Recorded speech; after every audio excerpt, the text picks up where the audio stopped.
welcome back. I am Mr. Sesotris. It is Monday, and I'm returning back to my Wheel of Time read-through. I'm reading Robert Jordan's series for the first time and giving my thoughts as I go through it, and I've just achieved a very important milestone. I've made it to the end of the Slog. Now, there are some debates as to whether the Slog actually exists or what it actually entails, but from what I can gather, roughly, it's these four books in the middle of the series, from Crown of Swords to Crossroads of Twilight. And so I wanted to give my thoughts as a first-time reader as to kind of what the Slog was like and whether or not I even feel like it is a slog at all. I know as a first-time reader now, when we have the full series completed, it can probably not be considered as much of a slog, because when these were first published, there was, at this point in the series, Jordan's contract changed, and so he wasn't compelled to write things quite so fast. And so these would be published with like 2 or 3 years in between each book. And so, you know, for people who are excited about the series, you're waiting for the next book in the series, and these four, I can see, probably do feel a little less forward thrusting than some of the previous ones. There's lots of setting things up in these books. The series is very much about characters. It's not so much about plot, in terms of like this having to happen before this happened, this happened. It moves at the speed of real life, and it's very grounded in real life. So there's things like politics and personal relationships and personal growth and the things that hold people back and that kind of thing. And so you've got this overarching kind of story, but instead of it being very contrived and plot heavy, where you've got kind of the hand of the author sort of moving things in a very definite direction, it feels very much like Jordan sort of created a problem and then dropped his characters into it and said, all right, figure it out for yourself. And so this is where kind of the series gets a bit messy, in good ways, I think, because we've got the characters are growing and learning. And let's remember that our four main kind of protagonist people at the very beginning of the story were like kids from a small village who didn't know kind of anything, and their whole world was their village, and they were kind of stuck there, and that was it.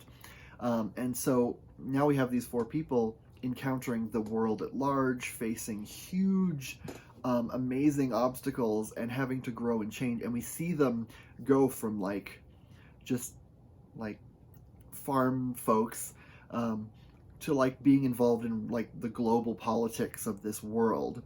And so I can see how, when you get to this part in the series, people might have been a bit disappointed, because there's not a lot of like definite huge achievements. There are a couple, but when you read the synopsis for these books, a lot of them have things like so-and-so continues trying to achieve such and such, you know. So it's kind of the path to achieving goals becomes longer because the goals become more complicated.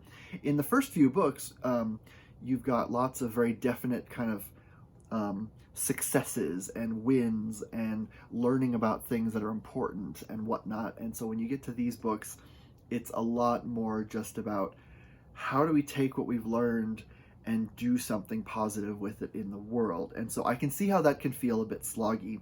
And the last part, this one, book 10, it follows up on a really important event at the end of book 9 that is kind of big, and it doesn't move forward from that point. It jumps back and kind of follows the final third of the previous book and looks at what other people were doing while this was all going on. And so I can see why people would have been kind of annoyed at that, because it's like there's this thing that happened and they're like, what's going to happen next? And then we jump back a bit and we kind of get lots of day in the life moments and stuff. And so I can see how that would have been, especially if you had to wait 2 or 3 years for this book to come out to get answers, and it doesn't really give a lot of answers. Even when the continuity in this one catches up with what happened in the previous one, things are still left a little ambiguous and we don't get a lot of answers. So it's very much like, it works when you're like racing through the series all at once, because it kind of builds up tension because you really want to know what's going to happen finally. But I can see how when people were originally reading it, it would be kind of a disappointing read, because they're like, we're not getting any new answers, we're not getting any new information, what's going on here? So yeah, I'm not going to get into any major spoilers. If you're a first-time reader like myself, or if you haven't read the series yet and you aren't sure, I'm going to keep things intentionally vague, so don't worry. There won't be any spoilers. It'll just be kind of vague comments about things that have kind of happened. So the fact that this kind of slog exists leads you to kind of question, is this a problem with the series? Like, is there something, is the series overlong, or is the series meandery? And that's kind of a difficult question to answer. I feel like the series has always been focused on day-to-day life and slow growth of character, and so it feels more like a feature rather than a bug. So many of the books in the series, even the first few, which are kind of really wildly praised, the first few often start off, the first third or so is very much rooted in day in the life stuff. There's also lots of kind of recap to kind of get you caught up with where everything is. But also the series isn't very hand-holdy either. Even though there is lots of recap, it's done in a subtle way that I think works really well to keep it from feeling annoying, because the series is told from the point of view of whoever the POV character is, and it's a very limited third-person POV, and so if a character doesn't understand something, then we don't understand it, and it's not until they can talk to someone else who can maybe explain it that we even learn what's going on. So there are a lot of moments where something will happen and it's like outrageously strange, and you're like, what on earth is this? And it isn't until like later on we'll have a conversation where they'll be like, I think that's what that was, but I'm not really sure. And so I don't feel like the series needs a ton of hand-holdy, let's explain what's going on. Like, there's no kind of pointless over-explaining, because the stuff that is kind of re-explained at the beginning of each book is genuinely really important. There's a lot of stuff going on, and I feel like this is a series that really rewards rereading, because there's a lot of stuff going on, and there's a lot of stuff you don't have context for initially until you kind of learn what it is later. I think that's what kind of leads people to think that these books are sort of slow or oddly paced, because I feel like when you're rereading them, the pacing is fine and there's no issues. But the first time you read them, there are long stretches of things where you're like, wait, who is this person? Because there's a lot of side characters to juggle, and you might it's really easy to get lost. I had two major characters confused for the longest time, and I thought they were the same person, and they're not. So, you have to kind of be aware of that. But this section of the series is all about preparations, consolidating power, and dealing with the politics of things. There's not a ton of like huge cosmic mythology stuff happening. There is, I think, one or two really important events in these ones that are really crucial, but that's like one or two events over the course of 4 books. The rest of it is all the nitty-gritty little stuff that kind of has to happen. So you've got characters who at this point are sort of, they're struggling against establishment. I don't want to say too much to avoid spoilers, but you've got characters who don't have a lot of influence at this point, or if they do have influence, it's really precarious, and they can't really trust everyone who's working for them or who's helping them. It's like, we can make this work, but it's a 1 in a million shot that we can succeed kind of thing. And so you're at the ground level of things. I know in the first few books, it's very epic and cosmic, and there's like big, huge things that happen kind of in every single book. There's big achievements that are made, big wins, huge battles, big, what I like to call mythology stuff, where you get like characters getting into the nitty-gritty of like how the magic works and the nature of like the enemy and all that kind of big huge stuff that is really cool. And every single book kind of ends with like a massive triumphant kind of change in the status quo of things. And in these books, there's not a lot of big wins. There's some, but there's also some like wins that aren't really wins because they come at really high of cost, or there's things that are discovered, but the discovery of it leads to more complicated things, so there's not really a neat, tidy solution. And so for these 4 books, there's lots of kind of waiting and being disappointed in like, well, maybe this thing will help us, and then they achieve the thing and it just kind of leads to more problems. So it's not a super I won't say not satisfying, but if you're expecting a big decisive victory at the end of each book, you're not really going to get that. This is where things get muddled, and it gets trickier.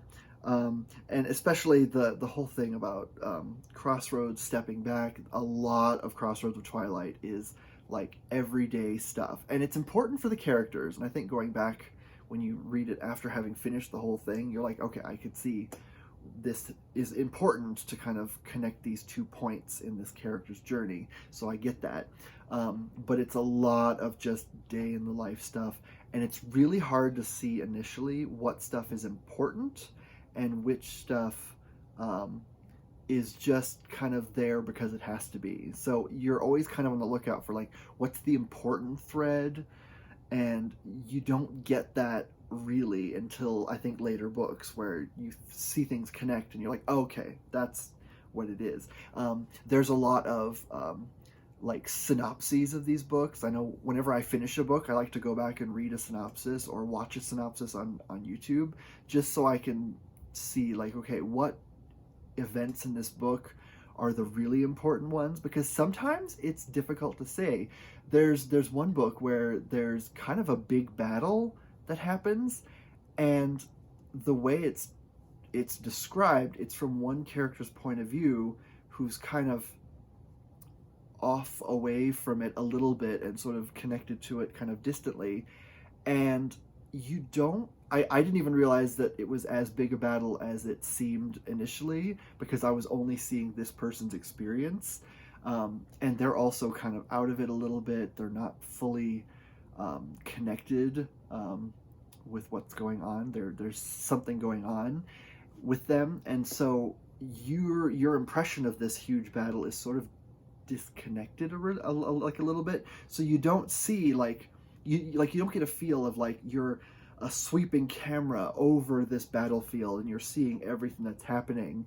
It's more like it's happening over there and you're seeing things through like a filter, and you're very much caught up inside a person's head. And so there's certain things where it's like a really big thing and you're like, wait, that's a big thing that happened, when you have another character talk about it later and you're like, wow, I didn't realize that was that huge of a thing. And so it's lots of that, and so I can see how that might be annoying for someone who's expecting huge, decisive, definite like achievements at the end of each book. But having gotten to the end, I can say it is worth it, and I am genuinely really excited to read the last 4 books in the series. So my ultimate thoughts are, this isn't really a slog, so to speak. It's just a symptom of the way that Jordan kind of tells the story, and I don't think it's a bad thing. This isn't a hero's journey type story with like predictable, definite beats where like things have to happen and it's very neat and tidy, and it's something that you could adapt easily into like a 2-hour film. That's not what this is. It's messy real life. It's like, what if you've got the farm boy character who's maybe the chosen one, who maybe doesn't want to be and resists that, and maybe being the chosen one isn't a great thing. Maybe it doesn't end with like a huge victory celebration and a medal, you know. Maybe it ends with a really great cost. And so you've got characters who they kind of know what they have to do in the future, but they're not really certain how they have to go about doing that, and they're not really certain what the cost is of doing that. And so when you've got a section of the series like this is very much where we have the characters figuring out who they are, what they want to do, what their goals are, because some of them don't even have kind of a goal at this point. You know, you've got some characters who are just kind of making things up as they go and just trying to maybe survive long enough to be of some help, you know, in the end. And so this is really where the series shines best. Now, I'm not going to say that these are like the best books in the series in terms of like how satisfying they are to read, but these are the books that make the human character arcs work. This is where you see growth and change happen, and this is where you this is, I think, where I kind of fell in love with a couple of the characters, because you kind of get a sense of sort of when their backs to the wall, what kind of decisions would they make. And this is where I really, you know, they didn't feel so much like they were just being tossed around by the plot. They really felt like they were gaining some control over the plot, and I really liked that. And also, and this isn't a super spoilery thing, but I like how this section treats the Forsaken. Now, they're kind of the mini bosses of the series, and earlier on they're much more prominent, and they're much more, I feel like, visible and dangerous, and so they kind of give you a good adversary to face your characters against.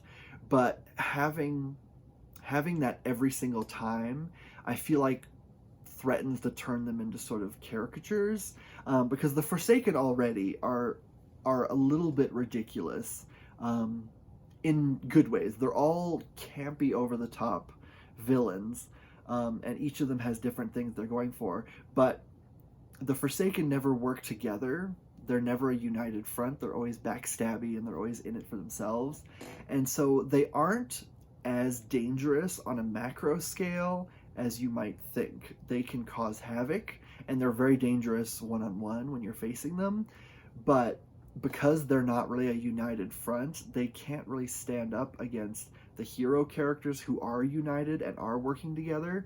And so if you have the Forsaken showing up all the time, then they can become kind of like Scooby-Doo villains, where, you know, they show up and then they're defeated, and they show up and then they're defeated, and you don't want that. And so in this one, they get a little bit more, they slink into the background a little bit. There's a few still confrontations between them here and there, but for the most part, they're sticking to manipulating things from their own little corner of the world. And you also get to see their points of view of what they think will happen, and they all kind of have slightly different versions of what they're expecting, which is kind of fun, because you're like, they don't even know what's going on. They're supposed to be like outrageously powerful. And so in this section of the story, it's very much not as focused on like big confrontations between hero and villain.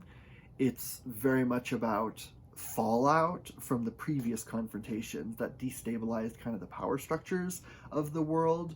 We've got governments who are becoming tenuous. We've got an invading force that's trying to take advantage of things. And it's all a little messy. Another thing that I will say is I really like how this section deals with the Shan-Chan. I hope I'm pronouncing that right. That's how the audiobook pronounces it. But in earlier books, they're utterly terrifying, but they're very much like a unified, monolithic enemy force who is really scary, and like a very cool adversary, and I really liked that. But you don't want them to just become cardboard cutouts. And in this one, you get to learn more about their culture. You get to learn more about the individual people. And even though the culture has accepted some pretty horrific things as normal, you do get to see them as people and not as like mindless waves of villains. And so it really adds a lot of depth and complexity to it when you have like characters who are like trustworthy, or who you can kind of trust, or characters who you genuinely like them, but you're not really sure if they'll ever be a good ally, that kind of thing. I like how we get into humanizing them as a people, and not as just like a row of stormtroopers kind of thing, where they're all kind of the same and they're all just evil and mindless and, you know, that kind of thing. So I did appreciate that. So my overall impression is that I didn't hate this section as much as everyone kind of said that I would, which I'm pleasantly surprised at. But I can see how on a first reading, when these books are being released spaced out, that it would kind of annoy people that things weren't moving as fast, or that we didn't get sort of cool resolutions as quickly as we did earlier on. But I'm really excited to read the last 4 books in the series. This has been a really fun experience, because I almost gave up a couple times. There's a few, I think the 2 books of the Slog that really challenged me the most were probably Path of Daggers and Crossroads of Twilight, because I felt like not enough happened to keep me invested, and I did lose sight of a lot of the side characters, and I was having trouble like remembering who was who, and remembering where we were each time we jumped to a different character. And so it can be a bit challenging, but stick it out. I promise it's worth it, and I'm really excited to reread this series in the future and go through this kind of with more knowledge of what's to come, because I think that will kind of make the reading process a little bit more fun, because there's tons of stuff that I know I've missed, and I want to kind of absorb every detail that I can about this. So thank you so much for watching. This is going to be a good week, I hope, for all of you, and I will see you next Monday. Bye.